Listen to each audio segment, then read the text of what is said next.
চলে এলাম চাউমিন বানাতে। এখানে জল বসিয়ে দিয়েছি, আর এটা সিদ্ধ সিদ্ধ হতে হতে আমি আলু পেঁয়াজটা কেটে আনি।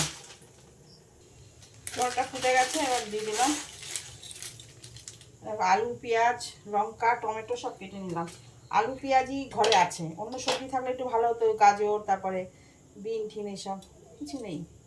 আলু পেঁয়াজ দিয়ে আর ডিম দিয়েই করবো। চাউমিন যখন রান্না করবে না, তখন চাউমিনটা যখন হয়ে যাবে তখন কি করবে বলতো, ঢেলে ঠান্ডা জল দিয়ে ধুয়ে নেবে, তাহলে চাউমিন সবসময় ঝরঝরে থাকবে, দলা পাকাবে না। আর চাউমিন দলা পাকিয়ে গেলে দেখবা খেতে ভালো লাগে না। ডিমটা ভুজিয়া করে নিলাম, এখানে 2টো ডিম আছে। আর এখন কড়াইতে আবার তেল দিলাম, দিয়ে এখন এগুলো দিয়ে একটু ভেজে নেব।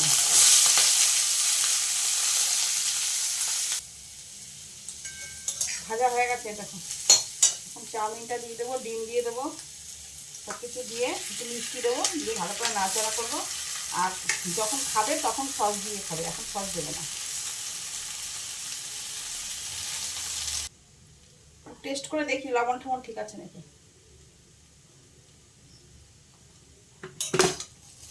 নুনটা একটু কম কম লাগছে,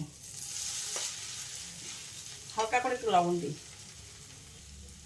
দেখো হয়ে গেছে। আমি কিন্তু একদম হালকা পাতলা করে বানিয়েছি, যেহেতু রাত্রে খাবো।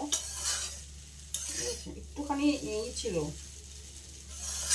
কি বলে সয়া সস, একটুখানি ছিল, ওইটুকু দিয়েছি।